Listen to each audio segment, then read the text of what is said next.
Welcome everyone. আশা করি তোমরা সকলে ভালো আছো। তো আজকে আমাদের দেখো যে ক্লাসের ফার্স্ট কোশ্চেনটা তোমরা নিশ্চয়ই দেখতে পাচ্ছ। কোশ্চেনটা কি দিয়েছে? Lost golden city has been discovered in which nation? মানে একটি দেশের বহু প্রাচীন একটা শহর, যেটা বলা হচ্ছে একটা গোল্ডেন সিটি, যে শহরটাকে নতুন করে ডিসকভার করা হয়েছে, তাই না? তো যে শহরটাকে যে আমরা বলছি ডিসকভার করা হয়েছে, তো সেই ডিসকভারটা কোন দেশে করা হয়েছে, বা কোন দেশে এই নতুন গোল্ডেন বা সোনার শহর যেটা বলছে এটাকে আবিষ্কার করা হয়েছে। তো দেখো, আমাদের যদি কোশ্চেনের উত্তর আমরা বলি, এক কথায় উত্তরটা আমরা দিতেই পারি, হ্যাঁ। তার আগে আমরা একটু বেশ কিছু আলোচনা করে নেব, যে ইনফরমেশনগুলো আমাদের পরীক্ষায় লাগতে পারে। ওকে, যেমন ফার্স্ট ইনফরমেশন, এটা কারা ঘোষণা করেছে? এটা মনে রাখবে, এই যে ইজিপ্ট। ঠিক আছে, তোমরা হয়তো বুঝতে পারো যে উত্তরটা কি হতে পারে। তো ইজিপ্টিয়ান মিনিস্ট্রি অফ ট্যুরিজম, যেটা, ঠিক আছে, মিনিস্ট্রি অফ ট্যুরিজম, যারা তোমার এটা ঘোষণা করেছে। খুব ভালো করে মাথায় রেখো। এবার যদি কোশ্চেন করে এটা কবে ঘোষণা করেছে, এরা 8 এপ্রিল এরা অ্যানাউন্স করেছে। ঠিক আছে, এই 8 এপ্রিলে তারা এটা অ্যানাউন্স করে যে এরকম একটি শহর তারা আবিষ্কার করেছে, সেটা ঘোষণা করে। এবং যে শহরটা বহু প্রাচীনকাল ধরে যেটা বালির নিচে পড়েছিল বলতে পারে। এবং এই শহরটা ইজিপ্টের কোথায় যেটা আবিষ্কার করা হয়েছে, জায়গাটা মনে রাখবে, লুক্সার ইন ইজিপ্ট। ঠিক আছে, অর্থাৎ ইজিপ্টে এই লুক্সার বলে একটি শহর, যেখানে এটা পাওয়া গেছে। এবং যদি বলা হয় এটার বয়স, অর্থাৎ 3000 বছরের আগেকার একটা শহর, 3000 ইয়ার বলা হচ্ছে। ওকে, এবং এই মিশরে একজন প্রাচীন যিনি সম্রাট, যিনি বলতে পারো এখানে রাজত্ব করে গেছেন, তার নাম যদি আমরা বলি, অবশ্যই তার নামটা কি যদি আমরা বলি, কিং আমেনহোটেপ। কি নাম বললাম? কিং আমেনহোটেপ, যিনি এই মিশরে একটা সময় শাসন করে গেছে। আমেনহোটেপ 3 কত সাল থেকে? আমরা যদি বলি 1391 থেকে 1353 বিসি পর্যন্ত তিনি রাজত্ব করেছেন। খুব ভালো করে মাথায় রাখবে, ঠিক আছে? তো এই যে এক্সট্রা ইনফরমেশনগুলো আমি তোমাদের সঙ্গে শেয়ার করছি, তার মানে আমাদের এখানে কোশ্চেন যেটা আমরা বলেছি, সেই কোশ্চেন আনসারটা কি হবে কোশ্চেন অনুযায়ী, তাহলে অবশ্যই মনে রাখবে সেই কোশ্চেনের অনুযায়ী উত্তরটা কি হতে পারে।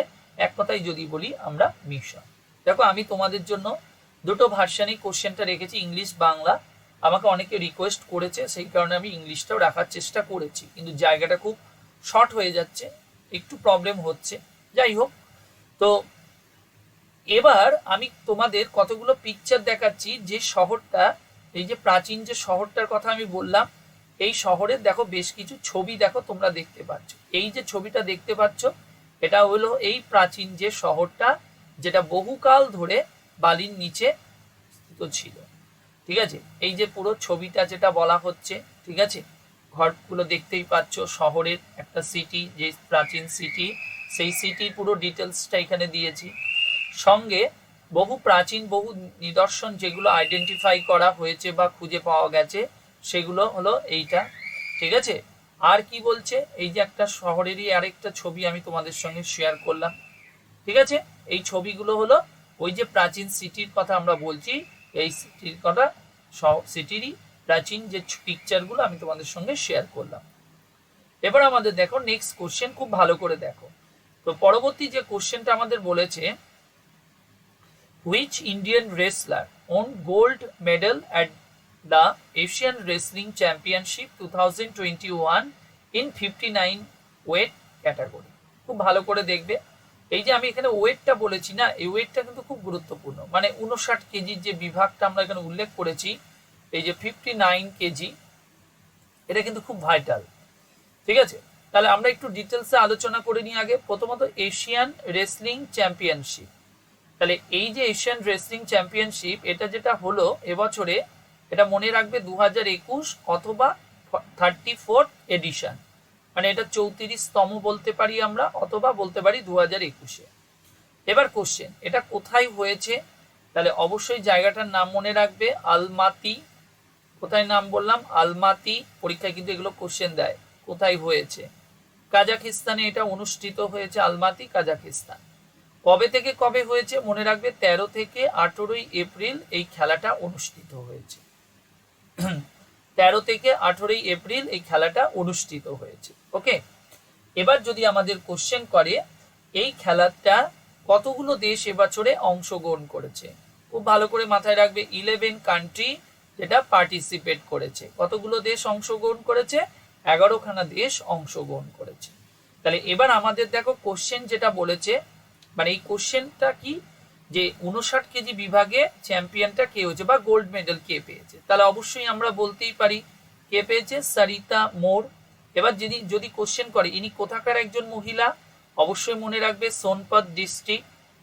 ঠিক আছে, সোনপত ডিস্ট্রিক্ট যেটা তোমার কোথায়, এটা হরিয়ানাতে অবস্থিত, হরিয়ানার সোনপত ডিস্ট্রিক্ট। ঠিক আছে, তোমরা নিশ্চয়ই জানো হরিয়ানার মুখ্যমন্ত্রী। ঠিক আছে, তো এই যে আমাদের হরিয়ানা যেটা আমরা বলছি, সেই হরিয়ানার সোনপত ডিস্ট্রিক্টে ইনি হলো একজন মহিলা, মানে খেলোয়াড় বলতে পারো, কে, এই সরিতা মোর। ওকে, তো এবার আমরা যেটা আরেকটা জিনিস যেটা আমরা পড়ে নেব, সেই পড়াটার সঙ্গে কি জানবো, এবারের যে মেডেল ট্যালি যেটা আমরা বলছি, অর্থাৎ মেডেল ট্যালি হিসাবে অর্থাৎ ফার্স্ট সেকেন্ড থার্ড পজিশন যেটা, সেই পজিশনটা আমরা একটু উল্লেখ করে নিই এখানে। ঠিক আছে, এই যে পজিশনটা ভালো করে দেখবে, এই পজিশন অনুযায়ী আমাদের যদি কোশ্চেন করে, আমরা কটা অপশন দিয়ে দিই, কান্ট্রি বলে দিলাম, হ্যাঁ কান্ট্রি হলো। এবার আমরা বলছি এখানে উইনার অর্থাৎ এই গোল্ড, তারপর আমরা সিলভার, ব্রোঞ্জ, আরেকটা হলো টোটাল মেডেল। তাহলে আমাদের ফার্স্ট পজিশন কে দখল করেছে, এটা মনে রাখবে ইরান। ইরান কত, আমরা একটা সংখ্যা বলছি 755, 7টা গোল্ড, 5টা সিলভার, 5টা ব্রোঞ্জ, যদি আমরা টোটাল বলি 17টা।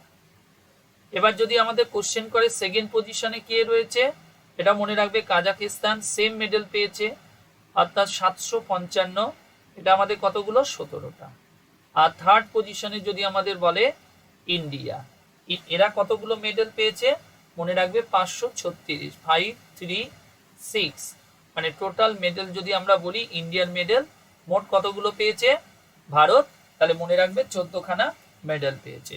এবং ভারত এই 14টা মেডেল পেয়ে কি পজিশন দখল করেছে, অবশ্যই মনে রাখবে 3 নম্বর পজিশন দখল করেছে। তার মানে আমাদের পরীক্ষায় কোশ্চেন দিতেই পারে যে ভারত এবার এশিয়ান রেসলিং চ্যাম্পিয়নশিপে কটা গোল্ড পেয়েছে, তাহলে আমি আনসার বলবো 5টা। এবারে ভারত মোট কতগুলো মেডেল পেয়েছে, তাহলে আমরা বলতেই পারি 14খানা মেডেল পেয়েছে। যদি বলি ইন্ডিয়ার পজিশন কত, তাহলে অবশ্যই মনে রাখবে ইন্ডিয়ার পজিশনটা কি, র্যাঙ্ক হলো থার্ড র্যাঙ্ক অর্জন করেছে। ফার্স্ট পজিশনে কারা আছে, সেকেন্ড পজিশন বললাম, কোথায় হয়েছে সেটাও আমরা উল্লেখ করেছি, এই যে আলমাতি। ঠিক আছে, কাজাকিস্তানে অনুষ্ঠিত হয়েছে। কতগুলো দেশ, 11খানা দেশ। ওকে, এবার আমরা যাব আমাদের পরের কোশ্চেন, এটাও আমাদের খুব একটা গুরুত্বপূর্ণ কোশ্চেন আমরা আসব। ঠিক আছে, তো এই কোশ্চেনটা দেখো কি বলেছে, যে ইন্ডিয়া সাইন এ স্পেস এগ্রিমেন্ট, খুব ভালো করে শোনো, যে ইন্ডিয়া সাইন এ স্পেস এগ্রিমেন্ট, মানে ভারত একটা মহাকাশ নিয়ে, এটা বলতে পারো স্পেস রিলেটেড বিষয় নিয়ে ডিল করেছে। তো যেটা কাদের সঙ্গে এই ডিলটা ভারত করেছে, তো অবশ্যই আমরা বলবো এটা কাদের সঙ্গে এই ডিলটা আমাদের হয়েছে। তো এটা অ্যাকচুয়ালি কাদের মধ্যে হয়েছে যদি আমরা একটু উল্লেখ করি, এটা আগে বলি, দুটো সংস্থার মধ্যে যে ডিলটা হয়েছে সেটা হলো, একটা হলো ভারতের যদি আমরা বলি ইসরো, আরেকটা বলবো আরেকটা সংস্থা, এক নম্বর হলো ইসরো অ্যান্ড, ঠিক আছে খুব ভালো করে মাথায় রাখবে, ইসরো এবং আর কাদের মধ্যে হয়েছে, ন্যাশনাল সেন্টার ফর, অর্থাৎ ন্যাশনাল সেন্টার ফর, নামটা ভালো করে মনে রাখবে, স্পেস স্টাডিজ, স্পেস স্টাডিজ, এটা হলো একটা সংস্থা কোথাকার, যার আমরা শর্ট ফর্মে আমরা বলি CNES, তাই না, এটা কোথাকার সংস্থা ভালো করে মনে রাখবে, এরা হলো ফ্রান্সের একটা সংস্থা। যেমন ভারতের আমরা বলছি ইসরো, তাই তো, যারা তোমার মহাকাশ নিয়ে কাজ, স্পেস নিয়ে কাজ করে থাকে। তেমনি যদি বলা হয় ফ্রান্সের, এটা হলো একটা সংস্থা। তো এই দুটো সংস্থার মধ্যে ডিলটা অনুষ্ঠিত হয়েছে। ঠিক আছে, তার মানে আমাদের এখানে যদি কোশ্চেন করে এই গগনযানের জন্য যেটা কাদের সঙ্গে বা কোন দেশের সঙ্গে চুক্তিবদ্ধ হয়েছে, তাহলে অবশ্যই আমাদের উত্তর কি আসবে? ফ্রান্সের সঙ্গে। এবং ফ্রান্সের কাদের সঙ্গে? এই সংস্থার সঙ্গে চুক্তিবদ্ধ হয়েছে বা চুক্তিটা হয়েছে। কবে চুক্তিটা হয়েছে এটা মনে রাখবে, 15ই এপ্রিল যে চুক্তিটা আমাদের অনুষ্ঠিত হয়েছে। অ্যাকচুয়ালি কেন বলা হচ্ছে গগনযানটা কি? এই গগনযানটা হলো আগামী বছর, দেখো 2022 সাল আমাদের 75 ইয়ার্স, অর্থাৎ ইন্ডিপেন্ডেন্স ডে 75 বছর পূর্ণ হবে। আর এটার উপলক্ষে ভারত সরকার চাইছে যে ভারত থেকে প্রথম কোনো ব্যক্তি হিসাবে যেটা মহাকাশে পাড়ি দেওয়া। তো এটার জন্যই বলতে পারো প্রযুক্তির দিক থেকে বিভিন্ন বিষয়ে একটা সাহায্যের জন্য এই সংস্থার সঙ্গে আমাদের কিন্তু ডিল হয়েছে। ঠিক আছে, তার মানে তোমরা নিশ্চয়ই জানো এই ইসরো সম্বন্ধে। ইসরোটা কি জিনিস নিশ্চয়ই আমার বলার দরকার নেই। তো ছোট্ট করে শুধু যেটুকুনি জানানোর, ইসরো হলো ইন্ডিয়ান স্পেস রিসার্চ অর্গানাইজেশন। এরা কবে তৈরি হয়েছে? 1969। ইসরোর যদি হেডকোয়ার্টার যদি বলা হয়, অবশ্যই ভালো করে মনে রেখো, বেঙ্গালুরু। ঠিক আছে, বেঙ্গালুরু, এটা হলো ইসরোর হেডকোয়ার্টার। আর ইসরোর এই মুহূর্তে যদি চেয়ারম্যান বলা হয় কে শিবান, খুব ভালো করে মনে রেখো। তার ইসরো কবে তৈরি হয়েছে? 1969, হেডকোয়ার্টার বেঙ্গালুরু, আর এদের চেয়ারম্যান হলো কে শিবান।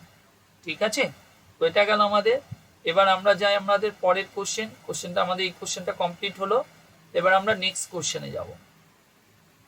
দেখো এটা কি বলেছে? The place from which Tokyo 2020 Olympic torch relay kicked of in Japan.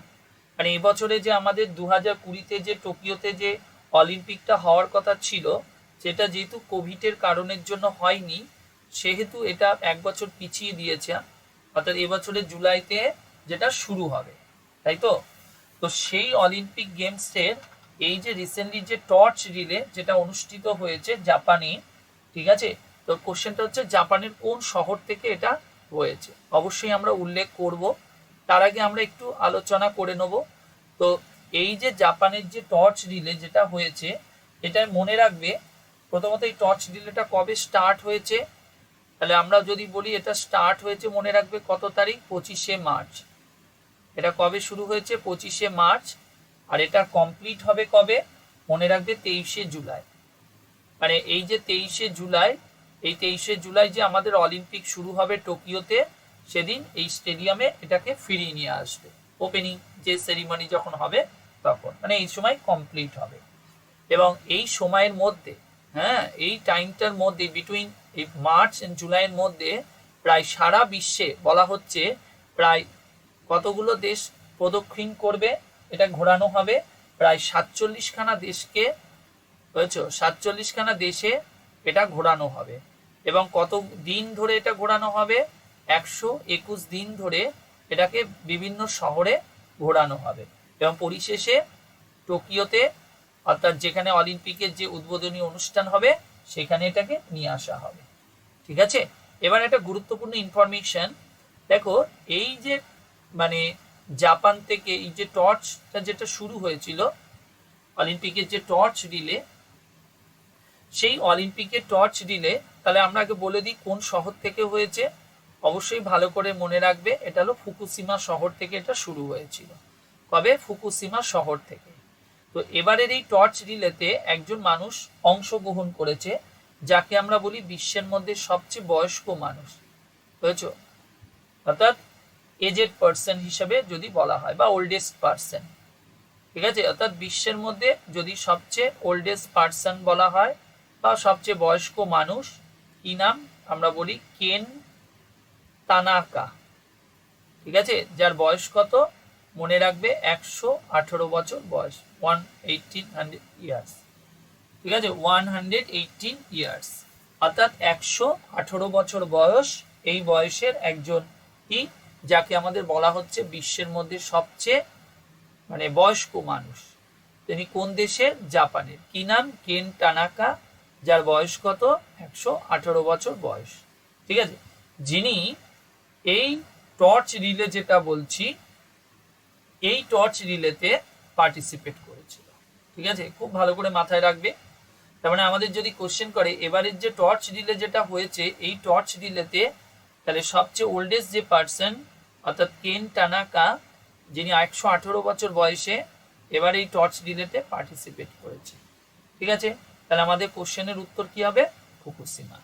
এবার পরের কোশ্চেন আমরা যাই।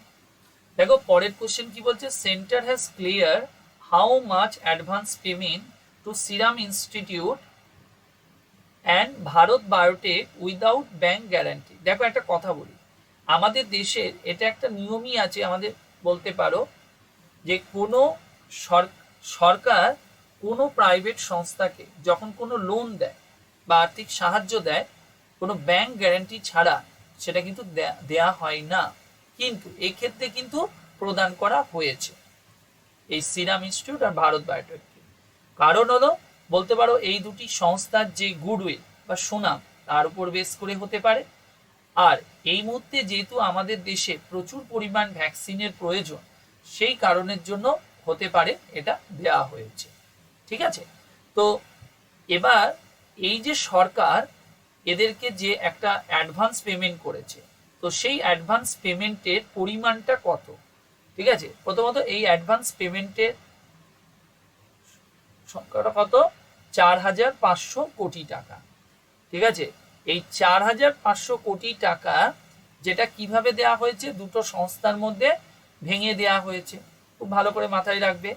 তো দুটো সংস্থা মানে কারা কারা, একটা যদি বলা হয় আমাদের কি বলবো আমরা, একটা বলছি আমরা এই সিরাম ইনস্টিটিউটকে দেয়া হয়েছে, আরেকটা বলবো আমরা তাকে ভারত বায়োটেককে প্রদান করা হয়েছে, ঠিক আছে। তো এই সিরাম ইনস্টিটিউটকে যদি বলা হয় কত টাকা প্রদান করা হয়েছে এটা খুব ভালো করে মনে রাখবে, শর্টে লিখলাম সিরাম এদেরকে দেয়া হয়েছে 3,000 কোটি টাকা, আর যদি বলা হয় ভারত বায়োটেককে দেয়া হয়েছে কত 1,500 কোটি টাকা। এগুলো কিন্তু সব ক্রো, ঠিক আছে, এদেরকে দেয়া হয়েছে। কেন দেয়া হয়েছে বললাম, ওই যে খুব আরো ফার্স্ট যাতে তারা ভ্যাকসিনটা উৎপাদন করতে পারে তার জন্য সরকার এদেরকে এই আর্থিক সাহায্যটা দিয়েছে, এবং যার ফলে তারা যেটা ঘোষণা করেছে এই জুলাই মাসের পরবর্তী সময়ে, যেমন সিরাম ইনস্টিটিউট যেটা ঘোষণা করেছে যে তারা প্রায় 200 মিলিয়ন ডোজ যারা কোভিশিল্ড তৈরি করতে পারবে, এবং ভারত বায়োটেক যেটা ঘোষণা করেছে তারা প্রায় 90 মিলিয়ন ডোজ কোভ্যাক্সিন যেটা তৈরি করতে পারবে বলে ঘোষণা করেছে, ঠিক আছে। তোমরা ভালো করেই জানো কোভিশিল্ড ভারতে কারা তৈরি করছে, সিরাম ইনস্টিটিউট, আর যদি বলা হয় এই কোভ্যাক্সিন কারা তৈরি করছে তাহলে অবশ্যই মনে রাখবে কে, ভারত বায়োটেক, ওকে। এবার আমরা পরের কোশ্চেনে যাই। পরের কোশ্চেনটা আমাদের ভালো করে নজর দাও, কি বলেছে, বলছে which film won best foreign language feature film বা feature at the Moscow international film festival. মানে মস্কোতে যে আন্তর্জাতিক যে চলচ্চিত্র উৎসব হয়েছে, দেখবে আমাদের দেশেও একটা আন্তর্জাতিক চলচ্চিত্র উৎসব হয়, এটা একটা পরীক্ষায় কোশ্চেন দেয় বহু পরীক্ষায় যে ভারতবর্ষে যে আন্তর্জাতিক যে চলচ্চিত্র উৎসব হয় তার পার্মানেন্ট ভেন্যুর নাম কি, অবশ্যই মনে রাখবে গোয়া।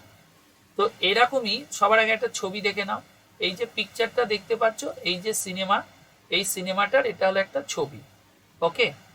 তো এটা হলো একটা সিনেমা, যে সিনেমাটার নামটা কি পুগলা, খুব ভালো করে মনে রাখো এই সিনেমাটার নাম হলো পুগলা, যে সিনেমার পরিচালককে এই বিনোদ স্যাম পিটার, ইনি হলো এই সিনেমার একজন পরিচালক।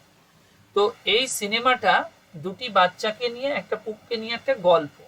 তো এই সিনেমাটাই হলো আমাদের এই যে আমরা যে কোশ্চেনটা করেছি, কি কোশ্চেনটা, এই সিনেমাটা অর্থাৎ কি বলেছে কোশ্চেনটা যে হুইচ ফিল্ম, কোন সিনেমাটা, তাহলে সিনেমাটার নাম কি যদি আমরা উত্তর বলি তাহলে অবশ্যই মনে রাখবে পুগলা, ঠিক আছে। তো এই সিনেমাটা তোমার মস্কোতে যে আন্তর্জাতিক চলচ্চিত্র উৎসব হয়েছে সেই উৎসবে এটা বিদেশি ভাষার ছবি বিভাগে মনোনীত হয়েছে বা পুরস্কৃত হয়েছে, এবং এই সিনেমাটা মনে রাখবে এটা হলো একটা কি সিনেমা, অবশ্যই এটা মনে রাখবে এটা একটা মারাঠি ভাষার সিনেমা, মারাঠি সিনেমা, ঠিক আছে, বা মারাঠি ফিল্ম বলা হয়, ঠিক আছে, এছাড়াও এই সিনেমাটা বিশ্বের বেশ কিছু দেশ থেকে সুনাম অর্জন করেছে, যেমন আমরা বলি অস্ট্রেলিয়া, সুইডেন, টার্কি, ফিলিপিন্স বা Argentina, Iran, Belarus, Lebanon, Kazakhstan, Russia, USA, Spain, Canada, Israel, এরকম বিশ্বের বহু দেশ থেকে। এছাড়াও এই রিসেন্ট যেটা পেল, এই পুরস্কারটা পেয়েছে মস্কোর আন্তর্জাতিক চলচ্চিত্র উৎসব থেকে এই প্রাইজটা পেয়েছে। খুব গুড ইম্পর্টেন্ট কোশ্চেন ভিভিআই করে রাখলাম আগামী ডাব্লিউবিসিএস পরীক্ষার জন্য। ঠিক আছে, তাহলে সিনেমাটার নাম কি? তাহলে অবশ্যই আমাদের মনে রাখবে সিনেমাটার নাম হলো উগলা। ওকে, তো এই হলো আজকে আমাদের ক্লাস। ঠিক আছে, অবশ্যই তোমাদের ভালোই লাগবে। ঠিক আছে, তো সকলে ভালো থেকো, বাই, টাটা।